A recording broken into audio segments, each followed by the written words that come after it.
Before we knew what kind of travelers we were, before the Dashcam, the capture cam, the field guides, or even this channel, there was a moment on Highway 90 when everything quietly, beautifully changed.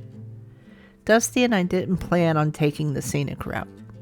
We weren't chasing a landmark or a tour or a schedule.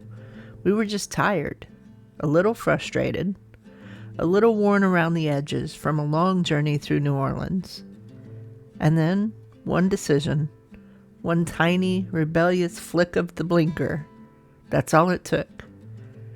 This is the story of the first scenic route we ever chose.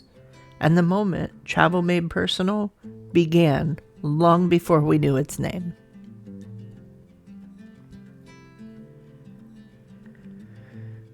We were supposed to go home the fast way. Interstate, straight shot, efficient, the kind of route you take when travel is a chore, not a joy. But as I merged toward the I-10 ramp, something didn't feel right. Maybe it was exhaustion. Maybe it was the disappointment of missing that cemetery tour. Maybe it was the weight of too many thoughts swirling in the cab. Or maybe it was Dusty, already pointing her camera at the houses outside the window, already primed for wonder. Whatever it was, I eased off the ramp and said, "No, Maggie, not today." She did not take that well. As soon as possible, make a legal U-turn. Over and over. Rapid fire escalation, true gremlin energy, until finally, I turned that GPS off. Silence, just us, the road, and a coastline we hadn't planned on. This was the first photo. Not perfect, taken through the windshield, probably with a streak of Florida bug guts as an overlay, but it doesn't matter. What mattered is that Dusty raised her camera, and something inside both of us shifted. We weren't documenting a destination. We were documenting the in-between. Bridges stretching long and low across the water.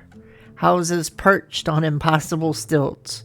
Scars and survival from Katrina. Empty lots speaking in silence. A lighthouse in the distance, tilting a little in the frame because our photographer was determined, but her camera app was slow. And in the back seat, my son, fast asleep, soft breathing, safe. The car became a cradle of memory.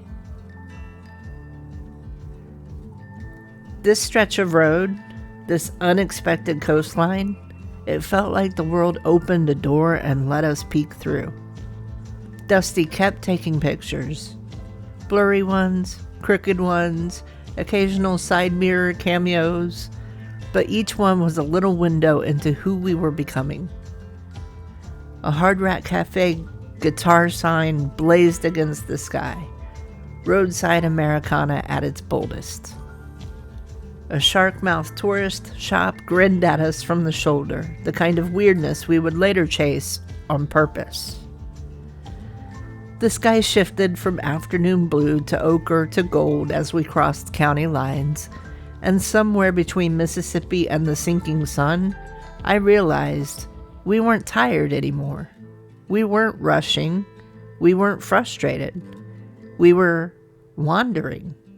And for the first time, it felt right.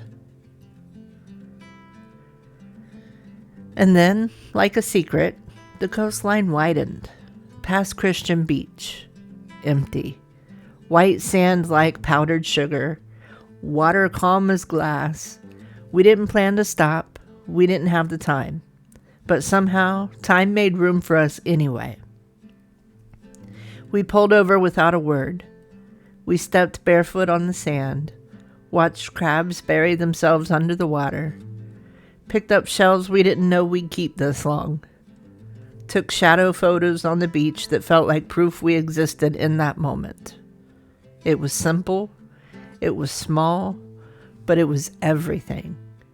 This was the first time I understood that detours could be destinations. Looking back now, I can point to the exact second TMP was born. It wasn't in a cemetery. It wasn't in a historic district. It wasn't even in New Orleans.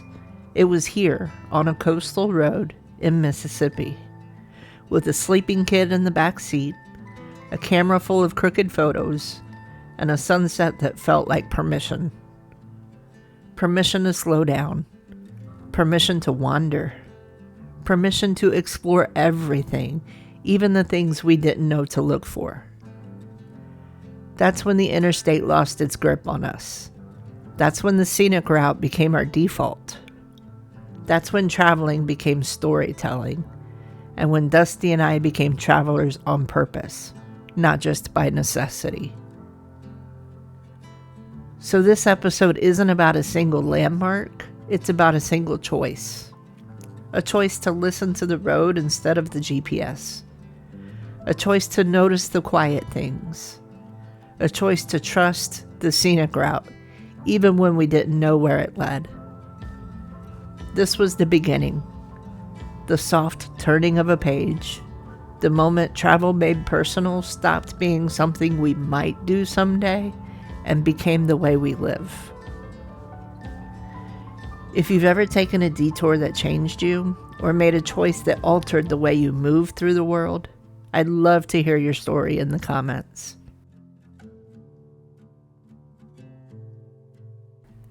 And even if you're enjoying this journey through our early adventures, go ahead and subscribe so you don't miss the next chapter. The scenic route is calling, always, and we've got miles to go.